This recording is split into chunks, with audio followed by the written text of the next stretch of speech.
Do you want to create brands with gorgeous color palettes just like these? These are just a few of the incredible brands I've been able to create as a designer. You'll notice that I'm a designer that likes to use bold, fun, exciting color palettes because that's where I get most excited and can thrive. If you're struggling to pick a color palette for your brand or for yourself, then this video is perfect for you. I'm going to be sharing my process of exactly how I create these unique color palettes for my clients and how you can do exactly the same.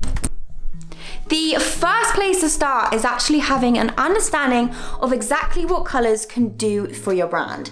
They are the most noticeable and memorable components to a brand, and you can actually make or break your brand with colors. Some brands can even go that far of being recognized without their logos and just their color palettes. So let's play a fun game. I'm gonna put up 3 color palettes on screen, and you gotta guess in the comments what famous brands these are from. Go. Colors in brand design are always chosen for a specific reason. One of them being the emotion you want your audience to feel. This is also known as color psychology. Having a good understanding of exactly what colors can do and how they make you feel can really help when choosing colors. Here's a really useful poster by Ignite, which goes over the 12 common color palettes and their emotive guidelines. I'll leave a link in the description if you want to check that out. With all that being said, I am gonna jump straight in to working on a pretend client brief so you can see my exact process in what I go through when coming up with unique color palettes for my clients. The best way to learn is on the job, so if you are still struggling, try and come up with your own client brief so you can work on perfecting your process when choosing color palettes.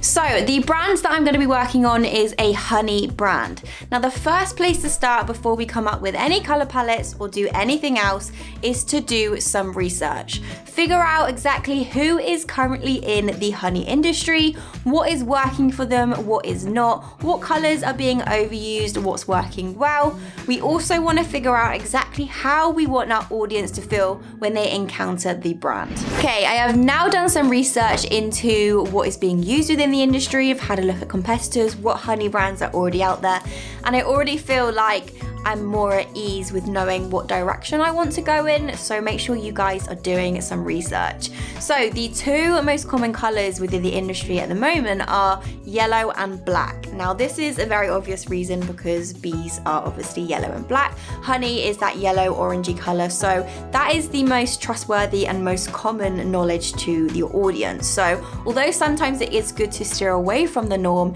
it is good to include colors that are well known to your audience. For example, we would not be using colors like a hot pink or a deep blue for a honey brand just because it is not relevant to that brand, and our audience would feel very uncomfortable and probably not have a clue that the actual business or brand was a honey brand. Before we get on with experimenting with lots of fun colors, this video is kindly sponsored by Envato Elements. They are my go-to place as a designer for fonts, typography, mock-ups, the whole works.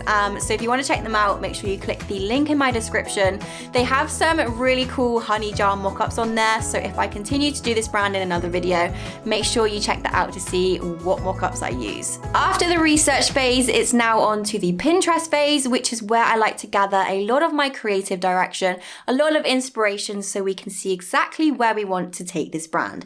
So on my mood board, I have a lot of imagery, a lot of colors, typography, and basically a direction of where this brand is gonna go.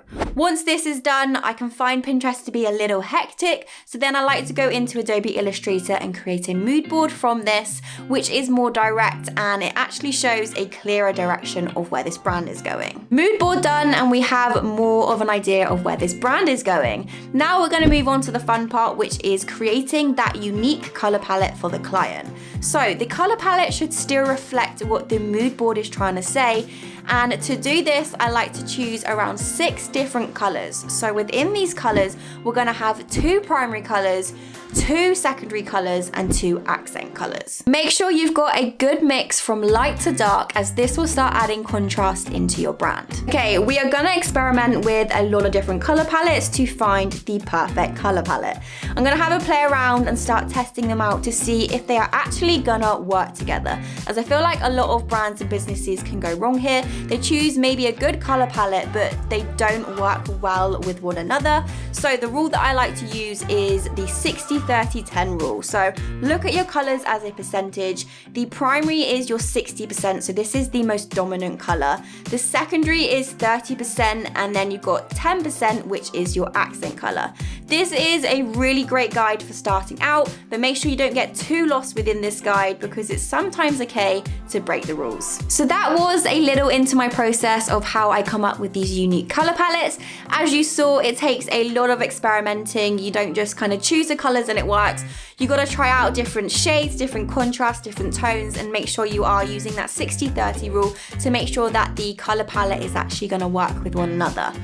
What would happen now is I would send the mood boards and the color palettes off to my client to get them to sign off exactly which direction they want to go in, which color palette they want to use. A little note as well, if you are sending those colors to be signed off, make sure you put a little disclaimer to say that the colors may change ever so slightly during the design process, as a designer, you might feel that a better color, a better shade may fit better within their brand, and that can only be done when you actually get into the design process. So that is the video done, and an insight into my process of how I actually come up with those unique color palettes.